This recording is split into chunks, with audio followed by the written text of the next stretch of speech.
साल 2024 का चुनाव है। देश में बन रहे नए राजनीतिक हालात पर पेश है लाइव 7 की एक्सक्लूसिव रिपोर्ट।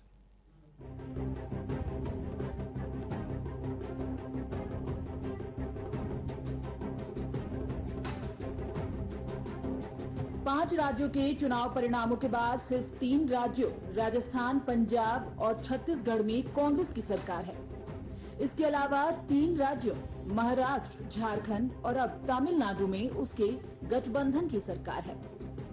पुडुचेरी में जीतने के बाद देश के 18 राज्यों और 49% आबादी वाले हिस्से में भाजपा सत्तासीन हो चुकी है।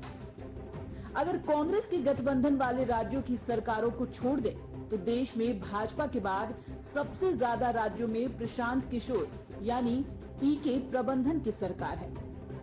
2 मई को जिन 5 राज्यों के चुनाव परिणाम आए उसमें पश्चिम बंगाल में ममता बनर्जी की पार्टी तृणमूल कांग्रेस और तमिलनाडु में एमके स्टालिन की पार्टी डीएमके के लिए प्रशांत किशोर ने चुनाव प्रबंधन का काम किया था।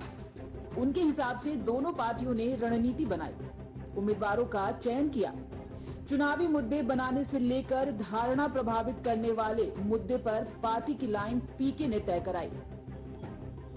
इन 2 राज्यों में जीत के बाद अब देश के 6 राज्यों में ऐसी सरकार है जिसमें प्रशांत किशोर की भूमिका मुख्य तौर पर रही।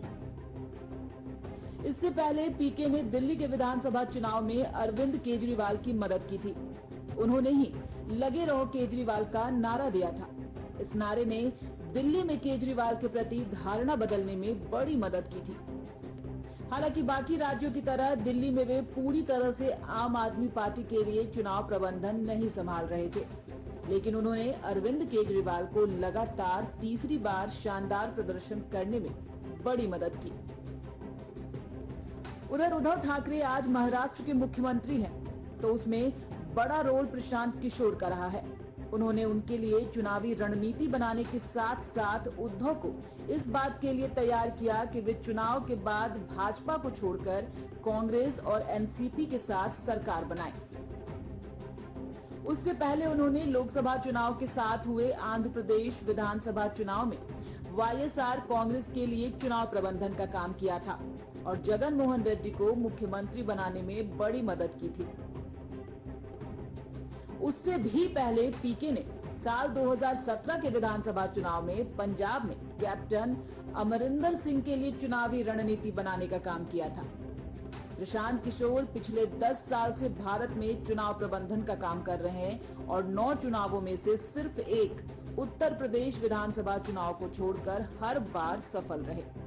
जदयू राजद को साथ लाने और शिवसेना कांग्रेस को साथ लाने जैसा असंभव माना जाने वाला काम भी प्रशांत किशोर ने किया है। जाहिर है प्रशांत किशोर ने न सिर्फ चुनावी प्रबंधन बल्कि सरकार बनाने के लिए गठबंधन के प्रबंधन की भी माकूल व्यवस्था की है और साबित किया है कि भाजपा के रथ को रोक पाने में उन्हें कुशलता हासिल है और पीके की यही निपुणता इस सवाल को जन्म दे रही है। लाइव 7 के लिए ब्यूरो रिपोर्ट, रांची। वहीं हमारे साथ हमारे संपादक मधुकर आनंद जुड़ चुके हैं। मधुकर जी, प्रशांत किशोर अब नया राजनीतिक समीकरण गढ़ने को तैयार हैं। क्या लगता है आपको, भाजपा के रथ को जिस तरह से वो रोक रहे हैं, आने वाले समय में क्या परिस्थितियां बनेंगी? देखिए, 2014 के बाद अगर देखा जाए तो प्रशांत किशोर जी ने जिस तरह से बीजेपी के विरोधियों के साथ मिलकर के काम किया है, चाहे वो अभी वर्तमान में ही अगर उदाहरण ले लें तो ममता बनर्जी हो या तमिलनाडु में जिस तरह से काम किया, तो उसके बाद जो प्रशांत किशोर ने ये कहा था पश्चिम बंगाल के चुनाव में कि 100 सीटों से अधिक अगर बीजेपी ले आएगी तो वो ये काम छोड़ देंगे, लेकिन उन्होंने बार बार ये स्पष्ट किया है चुनाव परिणाम आने के बाद भी कि आईपैक उनकी जो कंपनी है वो काम करती रहेगी, लेकिन वो इस काम से अलग हो जाएंगे। तो ये तो तय है कि वो अब सीधे तौर पर इस तरह की भूमिका जो अब तक निभाते आए हैं वो नहीं निभाएंगे। लेकिन आज ही जिस तरह की खबरें मीडिया में चल रही थी या सूत्र जो बता रहे हैं, जानकार जो बता रहे हैं, उसके हिसाब से अभी ममता बनर्जी के साथ वो रहेंगे। ऐसा नहीं है कि वो ममता बनर्जी को छोड़ रहे हैं। वो ये काम आईपैक के मुखिया के तौर पर जो करते थे वो बाहर से अब कहीं ना कहीं उसको समर्थन देंगे, उसको सलाह देंगे, उसको एक मार्गदर्शन देंगे। लेकिन तो अब उनका ममता अगला टारगेट 2024 का चुनाव है। ये बिल्कुल देखिए, जिस तरह से बातें चल रही है, जो बताया जा रहा है, जिस तरह के की बात खुद प्रशांत किशोर जी कह रहे हैं, इसमें कहीं दो राय नहीं कि अब विपक्ष के साझा विपक्ष के एक बड़ी नेत्री के रूप में ममता बनर्जी का अभ्युदय हुआ है। लोग ये अब मानने लगे हैं कि बीजेपी से टकराने की हालत जो है, वो एकमात्र क्षमता जो है वो एकमात्र ममता बनर्जी में है। और कई लोगों ने जिस तरह से चुनाव जीतने के बाद, चाहे वो अखिलेश यादव हो, तेजस्वी यादव हो, खुद लालू यादव जी ने जिस तरह से ये किया है, और तमाम विपक्षी शरद पवार जी ने किया, तो विपक्ष का के जो बड़े बड़े नेता हैं उन्होंने, यहाँ तक कि शिवसेना की तरफ से संजय राउत का बयान आया कि बंगाल की शेरनी को बहुत बहुत बधाई।